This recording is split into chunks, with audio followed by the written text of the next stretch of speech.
हाय everyone, नमस्ते and welcome to pure science. जैसा कि आप जानते हैं, हम लोग सी जी टेट 2019 के मॉर्निंग शिफ्ट वाले क्वेश्चन पेपर को सॉल्व कर रहे हैं। तो बाल विकास एवं शिक्षा शास्त्र यानी सीडीपी का जो है क्वेश्चन हम लोग सॉल्व कर चुके हैं और वीडियो अपलोड कर दिया गया है। इस प्रॉपर वीडियो में हम लोग हिंदी वाले पार्ट को, है ना, दूसरे भाग को, हिंदी के क्वेश्चन जिसमें है उसको सॉल्व करेंगे, ठीक है, और प्रैक्टिस करेंगे, ठीक है। तो चलिए शुरू करते हैं। हिंदी का क्वेश्चन क्या है? पहला क्वेश्चन है, पठन सीखना एक इंटरैक्टिव या अन्योन्याश्रित प्रक्रिया है क्योंकि इसमें शामिल होते हैं। पठन सीखना है ना, यानी पढ़ना सीखना है ना, किसी पाठ को पढ़ना सीखना जो है इंटरैक्टिव अन्योन्याश्रित प्रक्रिया है क्योंकि इसमें शामिल होते हैं। क्या क्या शामिल होते हैं दिया है? केवल सामग्री के स्रोत शामिल होते हैं, कई तरह के लोग व सामग्री के स्रोत शामिल होते हैं, केवल कई तरह के लोग शामिल होते हैं, या इनमें से कोई नहीं। तो इसका सही उत्तर है, देखिए, अगर आपको आंसर पता रहता है तो आप कमेंट करके बताते जाइएगा, ठीक है। मैं तो बताऊंगा ही, लेकिन अगर आपको पता रहता है तो कमेंट में बताते जाइएगा, ठीक है। इसका उत्तर है, कई तरह के लोग व सामग्री के स्रोत शामिल होते हैं, ठीक है। पठन सीखना एक इंटरैक्टिव है ना, अन्योन्य आश्रित मतलब दूसरों पर भी आश्रित और खुद पर भी, है ना, एक इंटरेक्शन करके ही पढ़ना सीखा जा सकता है। कई तरह के लोग व सामग्री, कई प्रकार के स्रोत शामिल होते हैं, ठीक है। इसलिए अगला क्वेश्चन देखते हैं। इनमें से रमणीक का पर्याय नहीं है। रमणीक, ठीक है, रमणीक का पर्याय नहीं है।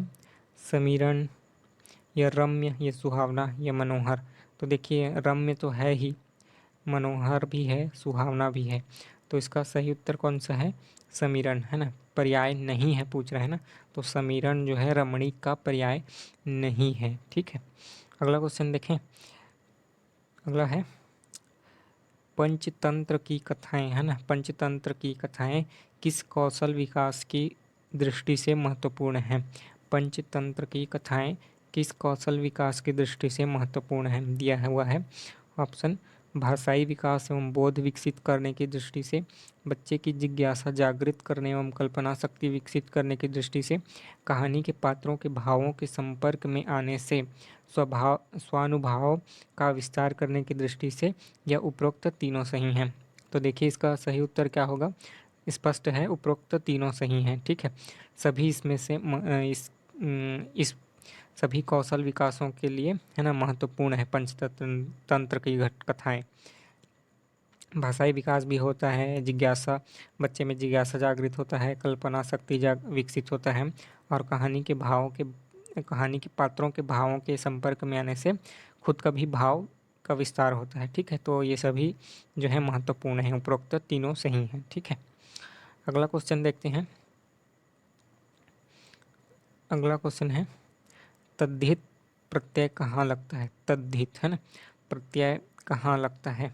प्रत्यय के अलग अलग प्रकार होते हैं, है ना। इसमें होता है तद्धित प्रत्यय, एक प्रकार है, उसमें यह कहाँ लगता है? क्रिया के अंत में, या संज्ञा के अंत में, या धातु के अंत में, या उपरोक्त सभी में? तो तद्धित, है ना, देखिए ध्यान से पढ़िएगा, तद्धित बोल रहा है, यह होता है संज्ञा के अंत में, है ना, संज्ञा के अंत में तद्धित प्रत्यय लगता है, ठीक है। तद्धित प्रत्यय कहाँ लगता है बोलने से? संज्ञा के अंत में, ठीक है। अगला क्वेश्चन क्या है? पढ़ना क्या है?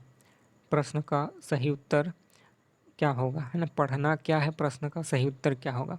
तो भाषा अधिग्रहण का एक साधन है पढ़ना, ठीक है। भाषा अधिग्रहण का एक साधन है।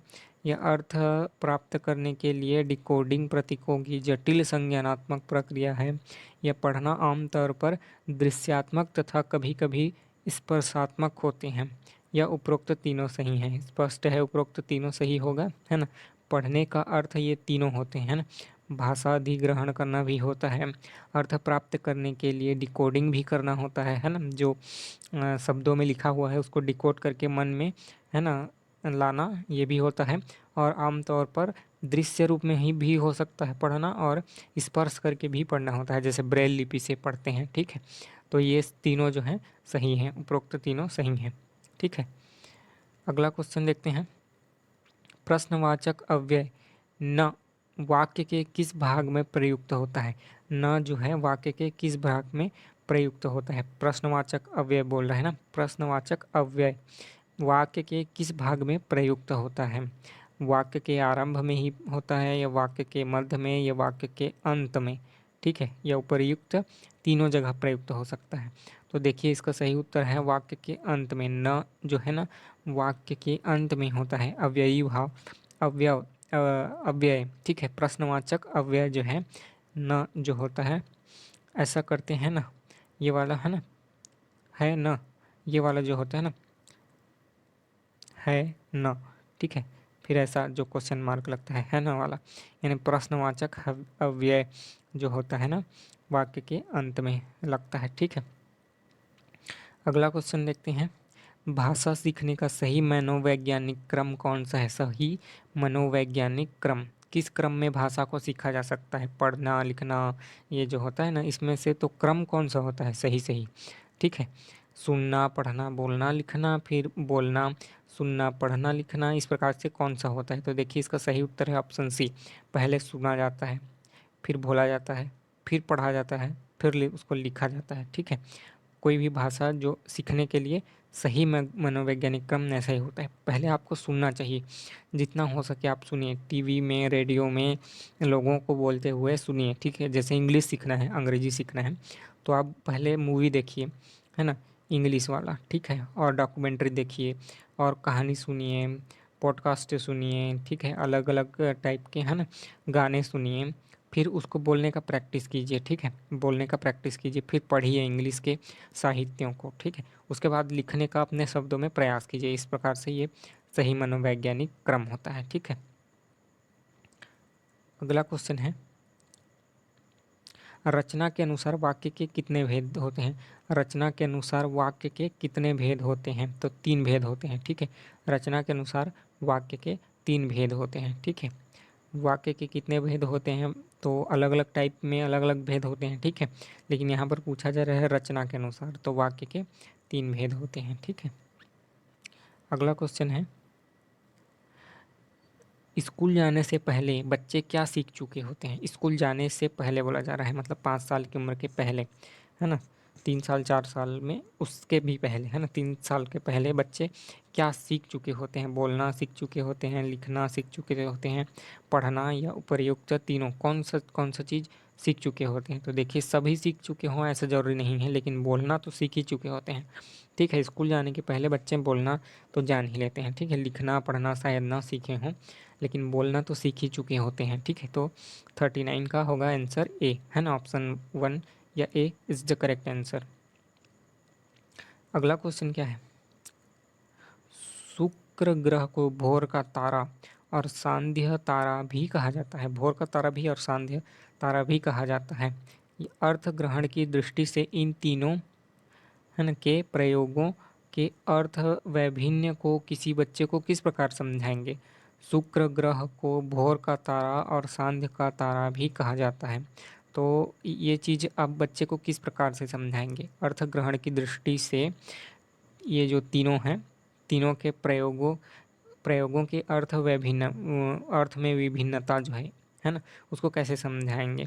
मात्र संदर्भ की दृष्टि से, या मात्र बोध की दृष्टि से, या संदर्भ एवं बोध दोनों की दृष्टि से, या इनमें से कोई नहीं? तो देखिए स्पष्ट है आंसर तो सी ही होगा, है ना, संदर्भ और बोध दोनों की दृष्टि से समझाएंगे। ठीक है, दोनों की दृष्टि से समझाना उचित होगा। संदर्भ की दृष्टि से कि उसको भोर का तारा क्यों कहा जाता है, सांध्य का तारा क्यों कहा जाता है, और बोध यानी समझने की दृष्टि से भी समझाएंगे कि ऐसा क्यों कहा जाता है शुक्र ग्रह को ही, है ना, तो ये सभी समझाएंगे। अगला क्वेश्चन है। पतंग शब्द का अनेकार्थक शब्द है ना, पतंग जो शब्द है उसका अनेकार्थी शब्द चिट्ठी, सूर्य, चमक या चेष्टा। पतंग एक्चुअल में क्या होता है? पतंग जो शब्द है उसका मीनिंग क्या होता है ये बताना है। तो इसका सूर्य होता है, इसका मतलब अनेकार्थक शब्द क्या होता है? सूर्य। पतंग मतलब सूर्य, पतंग का मतलब होता है अनिकार्थक शब्द में सूर्य। अगला क्वेश्चन देखते हैं। ओष्ठों की स्थिति के आधार पर स्वर के कितने भेद होते हैं? ओठ का स्थिति है ना, जब हम स्वर को बोलते हैं अ आ ई ई इस प्रकार से, तो ओठ का अलग अलग स्थिति चेंज होता है, तो उसके आधार पर स्वर के कितने भेद होंगे? ठीक है, तो इसका सही उत्तर है 2 भेद, है ना। ओठ ओठ की जो अलग अलग स्थिति होती है उसके आधार पर स्वर के 2 भेद होते हैं। ठीक है, अगर आपको आंसर पता रहता है तो आप कमेंट करके बताते जाइएगा। मैं आपके लिए बीच बीच में एक क्वेश्चन बोलूँगा, इसको भी आप कमेंट करके बताएंगे। जैसे अभी के लिए क्वेश्चन बोल लेते हैं, ओष्ठों की स्थिति के आधार पर स्वर के 2 भेद होते हैं। ठीक है, कौन कौन से 2 भेद होते हैं ये बताइए। ठीक है, कौन कौन से 2 भेद होते हैं ओष्ठों की स्थिति के आधार पर, है ना। स्वर जैसे लघु, फिर दीर्घ या ह्रस्व या दीर्घ, इस प्रकार से अलग अलग जो है भेद होते हैं। तो कौन कौन से 2 भेद होते हैं ये आप कमेंट करके बताइए। ठीक है, अगला क्वेश्चन देखते हैं। परात किस भाषा का शब्द है? परात, है ना। परात एक थाल टाइप का होता है, तो वह किस भाषा का शब्द है? थाली टाइप का होता है, तो यह पुर्तगाली शब्द है। परात जो है पुर्तगाली शब्द है। ठीक है, परात एक पुर्तगाली शब्द है। दूसरा क्वेश्चन है, किस विदेशी विद्वान ने देशज शब्दों को मुख्य रूप से अनार्य स्रोत से संबद्ध किया है? अनआर्य, ठीक है, देशज मतलब हो गया अनआर्य, ऐसा संबद्ध किया है। ठीक है, जो आर्य भाषा से नहीं आए हैं उन शब्दों को देशज शब्द करके संबोधित किया है। यह अनआर्य स्रोतों से उत्पन्न शब्द बोला गया है देशज शब्दों को। तो इनमें से किस विद्वान ने ऐसा माना है? ग्रियर्सन ने, या गार्सा द तासी, या जॉन बीम्स, या जॉन लुइस, है ना। किसने ऐसा माना है देशज शब्दों को, है ना, हिंदी में जो देशज शब्द होते हैं उनको? तो इसका सही उत्तर है जॉन बीम्स। ठीक है, जॉन बीम्स ने जो देशज शब्द है ना उनको अनार्य स्रोत से संबद्ध किया है। ठीक है, अगला क्वेश्चन, बच्चा अपने जन्म के बाद परिवार में जिस भाषा को सीखता है उसे क्या कहते हैं? बोली कहते हैं, मातृभाषा कहते हैं, प्रादेशिक भाषा कहते हैं, या राजभाषा कहते हैं? ठीक है, तो स्पष्ट है मातृभाषा ही कहेंगे। ठीक है, बच्चा जब जन्म लेता है फिर परिवार में जिस भाषा का उपयोग करता है, यानी पहली बार वो जो बोलना सीखता है, ठीक है, जिस भी भाषा में पहली बार जो बोलता है माँ पापा का ऐसे करके, और अपना प्रारंभिक जो शब्द है या वाक्य है बोलता है, उसको मातृभाषा ही बोलते हैं। ठीक है, अगला क्वेश्चन क्या है? अपवाद छोड़कर सभी बच्चों के मस्तिष्क को भाषा अधिग्रहण डिवाइस या ALD, है ना, ठीक है, भाषा अधिग्रहण डिवाइस कहना उचित होगा। ठीक है, LAD, है ना, लैंग्वेज से संबंधित, तो भाषा अधिग्रहण डिवाइस बोला जाता है। यह किसका, अच्छा, यह कथन सही है या गलत है ये बताना। सही है या आंशिक सही है, गलत है या आंशिक गलत है, ठीक है, यह बताना है। तो भाषा सॉरी, अपवाद को छोड़कर, कोई कोई अपवाद को छोड़कर सभी बच्चों का जो मस्तिष्क होता है वह भाषा अधिग्रहण डिवाइस के रूप में काम करता है। ठीक है, तो कथन क्या है, सही है गलत है बताइए। तो सही है कथन, है ना, जो बच्चों का दिमाग होता है वह भाषा अधिग्रहण डिवाइस यानी LAD के रूप में काम करता है, या ऐसा कहना उचित होगा, सही होगा। अगला क्वेश्चन देखते हैं। विद्या प्रवीण किस समास का उदाहरण है? विद्या प्रवीण या विद्या में प्रवीण होना, है ना। विद्या प्रवीण किस समास का उदाहरण है? अधिकरण तत्पुरुष, कर्म तत्पुरुष, संप्रदान तत्पुरुष, या संबंध तत्पुरुष? तो देखिए, अधिकरण में पे पर होता है ना, में या पर, है ना। अधिकरण माने में या पर, है ना। तो इसको अलग अलग कीजिए। विद्या प्रवीण को विद्या में प्रवीण, है ना, विद्या में पारंगत या प्रवीण, इसके लिए बोला गया है। तो समास का विच्छेद करेंगे या अलग अलग करेंगे, है ना। तो क्या होगा? विद्या में प्रवीण यानी कि अधिकरण तत्पुरुष। स्पष्ट है? ठीक है, अगला क्वेश्चन, तुलसी के वास्ते ही जैसे राम ने अवतार लिया, इस वाक्य में कौन सा कारक है? ठीक है, कारक विभक्ति जो होता है ना, कारक को बताना है। ठीक है, तो तुलसी के वास्ते ही जैसे राम ने अवतार लिया, है ना। तो यहाँ पर के वास्ते ही, है ना, राम ने अवतार लिया, वाक्य में कौन सा कारक है यह बताना है। संप्रदान या पदान या अधिकरण या तत्संबद्ध, है ना। तो इसका जो है व्यापम द्वारा इसको विलोपित कर दिया गया है, क्योंकि इसमें ऑप्शन में सही जो है ऑप्शन नहीं दिया हुआ है, ठीक है। तो इसलिए इसको व्यापम द्वारा इस क्वेश्चन को विलोपित कर दिया गया है, ठीक है। इसका सही उत्तर क्या होगा आप कमेंट करके कमेंट बॉक्स में बताइए मेरे को, ठीक है। अगला क्वेश्चन, मुहावरे के संदर्भ में निम्नांकित में कौन सा कथन सही है, ठीक है। मुहावरे के संदर्भ में निम्नांकित में कौन सा कथन सही है। मुहावरा जो है स्वतंत्र वाक्य होता है, ठीक है। इसका क्षेत्र लोकोक्ति की तुलना में ज़्यादा अधिक व्यापक होता है, ठीक है। सामान्यतः इसका संबंध किसी कथा अथवा चिर सत्य से होता है, मतलब बहुत दिनों से लगातार चलते हुए आ रहा सत्य से संबंधित होता है। यह वाक्यांश होता है ना। कौन सा कथन सही है ये बताना है मुहावरे के संदर्भ में, ठीक है। तो मुहावरा के संदर्भ में सही कथन है वाक्यांश, है ना। यह एक वाक्यांश होता है, ठीक है, स्वतंत्र वाक्य नहीं होता, ठीक है। मुहावरा जैसे एग्जाम्पल के लिए ले सकते हैं छाती में मूंग डालना, ठीक है। इस प्रकार का एक मुहावरा हो गया ये। तो इसका यह स्वतंत्र वाक्य तो नहीं होता, ठीक है, वाक्यांश होता है, वाक्य का एक छोटा सा भाग, ठीक है। अगला क्वेश्चन देखते हैं।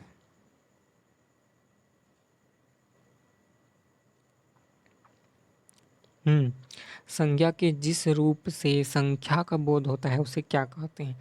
संज्ञा के रूप से संख्या का 1 2 3 4 इस प्रकार से, है ना। तो वचन ही कहेंगे, है ना। एक वचन, बहुवचन, द्विवचन, है ना, इस प्रकार से। तो वचन ही तो हुआ, क्योंकि संख्या का बोध उसी से होता है ना। एक वचन, एक वचन, बहुवचन, है ना, इस प्रकार से। तो स्पष्ट है। अगला क्वेश्चन है, निम्नांकित में कौन सा कथन अपठित गद्यांश के संबंध में गलत है, ठीक है। कौन सा कथन अपठित गद्यांश के संबंध में गलत कथन है। अपठित गद्यांश क्या होता है, विषयक कुछ प्रश्न पूछे जाते हैं, पूछे तो जाते हैं, ठीक है, मतलब ये सही है। दिए गए अपठित गद्यांश का शीर्षक भी सामान्यतः पूछा जाता है, ये भी पूछा जाता है, यह भी सही है, ठीक है। अपठित गद्यांश का शीर्षक दिए गए अंश से पृथक होना चाहिए, ऐसा जरूरी तो नहीं है, ठीक है, कि उससे जो अपठित गद्यांश दिया है उससे अलग हो, एकदम पृथक हो, ऐसा जरूरी तो नहीं है, ठीक है। दिए गए अपठित गद्यांश के कुछ अंशों को भाव स्पष्ट करने संबंधी प्रश्न भी सामान्यतः पूछ लिए जाते हैं, यह भी सही है कि उसका एक अंश को दे दिया जाएगा अपठित गद्यांश के, या उसके भाव को स्पष्ट कीजिए, ऐसा भी क्वेश्चन पूछ सकते हैं, ठीक है। तो इसका मतलब हुआ कि option C is the correct answer, है ना। ये जो है गलत है कथन। कौन सा कथन गलत है ऐसा बोला है ना, तो तीसरा कथन यानी सी कथन गलत है। अगला क्वेश्चन क्या है, मनुष्य को सदा मनुष्य ही होना चाहिए, यही उसका पहला कर्तव्य है और यही मनुष्यता है। अभाव के कष्ट और अपूर्णता की वेदना ने हमें मनुष्य बनाया है। जिसने कभी दुख का अनुभव नहीं किया वह कभी दूसरों के दुख को नहीं समझ सकता, है ना। यानी दुख जब तक प्राप्त नहीं होगा तब आप कैसे समझोगे कि दूसरों को भी ऐसा दुख होता है, ठीक है। पर दुख कातरता एवं पर पीड़ा निवारण की मनुष्यता की सर्वोत्तम एवं सर्वोच्च अवस्था है, ठीक है। तो उपर्युक्त गद्यांश का उचित शीर्षक देना है। तो यहाँ पर क्या बोला गया है, मनुष्य के स्वभाव के बारे में बोला गया है, मनुष्य को मनुष्य ही होना चाहिए, यह उसका पहला कर्तव्य है, इस प्रकार से, है ना। तो इनमें से जो ऑप्शन दिए हुए हैं इनमें से सही उचित, है ना, शीर्षक क्या हो सकता है, मनुष्यता, क्योंकि मनुष्यता के बारे में बोला गया है, या मनुष्यत्व, ये भी हो सकता है, या मनुष्यत्व या मनुष्यता की चरम अवस्था किसको बोला होता है। यहाँ पर बोला गया ना सर्वोच्च एवं सर्वोत्तम अवस्था है ना। तो ये तीनों टॉपिक सही हैं, मतलब शीर्षक देने के लिए यहाँ पर आप इनमें से तीनों को रख सकते हो, है ना, किसी को भी चुन सकते हो, तो तीनों सही होगा। ठीक है, मनुष्यता या मनुष्यत्व या मनुष्य की चरम अवस्था, है ना, तीनों सही होगा। ठीक है, तो इस वीडियो में इतना ही रखते हैं, वीडियो बहुत लंबा हो जा रहा है। ठीक है, अगले वीडियो में अब हम और सभी क्वेश्चन को सॉल्व करने का प्रयास करेंगे। ठीक है, प्रयास करेंगे और सॉल्व करेंगे। तो अगर आपको कोई क्वेश्चन हो या डाउट हो तो पूछ सकते हैं, सजेशन देना चाहें तो दे सकते हैं, है ना, फिर उसके अकॉर्डिंग हम सुधार करेंगे। तो मिलते हैं अगले वीडियो में, तब तक के लिए नमस्ते, धन्यवाद।